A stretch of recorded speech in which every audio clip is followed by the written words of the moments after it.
Salut, je suis Herman Kako et c'est un plaisir pour moi de vous retrouver dans cette vidéo spéciale. Nous allons aborder le thème savoir pourquoi est-ce que la plupart des plans d'action ne marchent pas.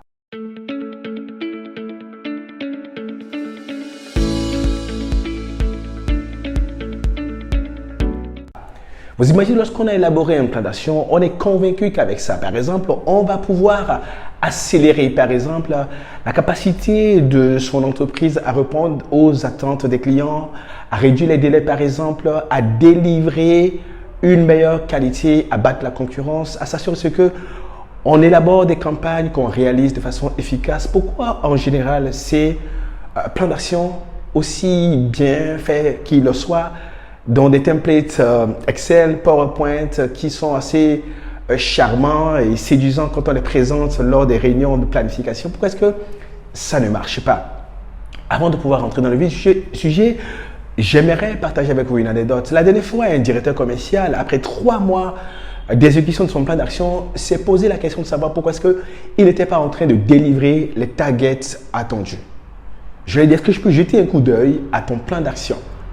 Et en jetant un coup d'œil à son plan d'action, je me suis rendu compte d'une chose très simple, c'est qu'en fait, il était dans la généralité, il n'y avait rien de très spécifique, il n'y avait rien de très granulé pour qu'on comprenne clairement pourquoi telle action devait être engagée, comment est-ce que cela doit être engagé, quelle est la spécificité de l'action qui devait être engagée pour qu'on dise que oui, c'est assez concret, c'est assez précis, c'est assez intense, excitant pour produire du résultat.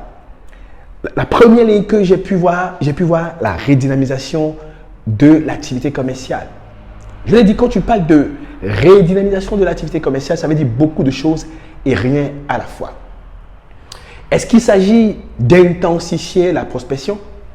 Combien de prospections vous faites par jour et à combien de prospections vous voulez aller? Est-ce qu'il est question donc du coup d'augmenter, n'est-ce pas, le volume, l'intensité, la quantité de prospection de 40%, de 50%? Il faudra préciser cela. Et nous ne parlons pas forcément ici d'objectifs qui se laissent mat. Nous parlons de est-ce que nous savons exactement ce que nous entendons par intensifier?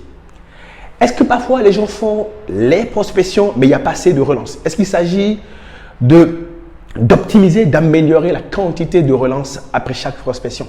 Est-ce qu'il s'agit d'avoir plus de personnes contactées? Est-ce qu'il s'agit de multiplier les contacts? Est-ce qu'il s'agit d'avoir plus de commerciaux? Qu'est-ce que tu entends par intensifier l'activité commerciale?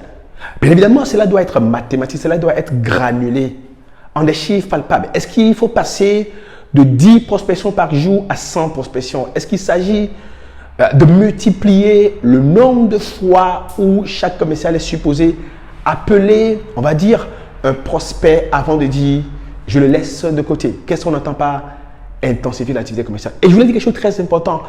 Quand on a des actions qui ne sont pas assez quantifiées, qui sont pas assez mathématiques, qui sont pas assez granulées en de mini-actions quantifiables, mesurables, qu'on va certainement engager et qu'on sait exactement chaque jour, chaque semaine, chaque mois, qu'est-ce qui devait être quantitativement en train d'être fait pour que notre plan d'action soit exécuté, il va de soi qu'on n'y sera pas. Donc, la première raison pour laquelle nos plans d'action ne marchent pas, c'est parce qu'en fait, nous ne les quantifions pas, on ne les granule pas, on ne les dissèque pas, on ne les décortique pas en ce qui doit être fait en termes de quotas quotidiens, en termes de quotas, on va dire hebdomadaires et mensuels pour pouvoir produire du résultat. Dans une mesure comme celle-là, on est dans l'abstrait, on est dans la généralité. La deuxième raison pour laquelle nos plans d'action ne marchent pas, c'est parce qu'on n'est pas sérieux dans la planification. J'ai challengé le plan d'action d'un responsable de projet et qui avait un ensemble de plans d'action, de qualité du moins, qui avait un ensemble de plans d'action pour pouvoir améliorer, n'est-ce pas, la démarche qualité, l'expérience qualité, les habitudes qualité, dont sont les pratiques qualité dans son entreprise. Quand j'ai regardé son plan d'action, je lui ai posé la question suivante. En quoi ton plan d'action, on était en 2022, est-il différent du plan d'action de 2021? J'ai dit, est-ce que je peux voir les deux plans d'action? Quand il me les a envoyés sur le champ, je me suis rendu compte de ce que c'était du copier-coller. Et il va de soi que lorsqu'on fait du copier-coller, les enjeux de 2021 à 2022 ne sont pas les mêmes. Donc, il va de soi qu'il n'est pas possible qu'on ait le même plan d'action. Cela veut dire tout simplement qu'on n'est pas parti de qu'est-ce qui ne marche pas actuellement ou qu'est-ce qui n'a pas marché en 2021 pour partir de là pour faire le plan d'action de 2022. On a juste copié-collé, ce qui n'est pas tout simplement sérieux. Et je n'ai pas envie de rajouter qu'en plus de ce manque de sérieux dans, n'est-ce pas, la planification des actions, dans la conception des plans d'action, il y a un manque de sérieux dans la réalisation. En réalité, le manque de sérieux dans la planification se caractérise par le fait que les gens savent très bien que ce qu'ils sont en train de prévoir faire, ils ne le feront pas. Ils considèrent l'élaboration des plans d'action comme une formalité. Et à partir du moment où l'élaboration des plans d'action est une formalité, eh bien, leur réalisation sera une formalité. Il va de soi que dans une mesure comme celle-là, on ne va pas mettre en œuvre le plan d'action, on n'aura pas du résultat. Ce qui m'amène à la quatrième raison pour laquelle, eh bien, le plan d'action ne marche pas. Le plan d'action ne marche pas parce que quand on fait la mise en œuvre, il manque une deuxième chose importante. Imaginons par exemple que nous avons dit, tiens, on va augmenter la quantité de relance, on va augmenter le monitoring ou les délais de revue, etc. On va faire de la formation. Il faut être sûr de ce que les actions inédites qu'on a commencé par engager soient transformées en des routines. Qu'est-ce qui se passe une fois que vous avez décidé de faire de la dynamisation, donc de passer de niveau donné de fréquence d'action à un niveau de fréquence augmenté? Quand vous avez décidé de faire ça, ce n'est que, n'est-ce pas, une décision.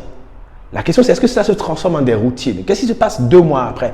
Qu'est-ce qui se passe 3 mois après? Est-ce qu'on constate que les actions prévues qui ont été mises en œuvre une fois sont transformées en des routines matérialisables, constatables, qui font que bon, c'est que tiens, oui, on a décidé de démarrer cette action et c'est s'est transformé en routine. On répète ça de façon systématique, de façon à garantir de façon systématique les résultats attendus, de sorte que l'accumulation des résultats permette d'aboutir à la fin de la journée l'amélioration de la performance espérée au début de la conception et de l'élaboration du plan d'action. Eh bien, vous avez vu 4 raisons pour lesquelles les plans d'action ne marchent pas et vous savez exactement ce que vous devez faire maintenant. Il faut être très sérieux quand on fait les plans d'action. Il faut être très quantifiable. Il faut granuler cela en se disant, oui, c'est un plan d'action sur 90 jours, c'est un plan d'action pour l'année, mais qu'allons-nous faire pour être sûr de ce que la production quotidienne, la production semanale ou bien hebdomadaire, la production mensuelle, la production trimestrielle, l'accumulation de ceci permettra d'aboutir au niveau de performance espéré. Est-ce qu'on ne fait pas juste de la transposition? Est-ce qu'on ne fait pas de la concession d'un plan d'action juste une formalité? Et quand on n'est pas sérieux dans la planification, est-ce qu'on est vraiment sérieux dans la mise en œuvre? Est-ce qu'on transforme les actions prévues pour être réalisées en des routines dont l'accumulation permettra, n'est-ce pas, de pouvoir atteindre le niveau de performance? Posez-vous ces 4 questions et procédez aux corrections et vos plans d'action marcheront à coup sûr. Si vous ne suivez pas encore nos sessions de formation, vous pouvez aller sur notre plateforme hcflix.co. On a des contenus de formation là-bas illimités pour vous. Nous avons des workshops et on a des workshops qui se déroulent cette année. On a déjà fini le workshop de Dubaï. Nous préparons pour faire le Next One Entrepreneur Workshop à Abidjan. Ce sera du 6 au 9 mars 2023. On a le Smart Coaching Workshop à Accra toujours. Si vous n'êtes pas encore inscrit à ces différents programmes, allez sur le site internet www.hcexecutive.net et vous aurez assez d'informations pour rentrer dans la dynamique de la transformation personnelle et organisationnelle désirée et réalisée. On se retrouve très vite.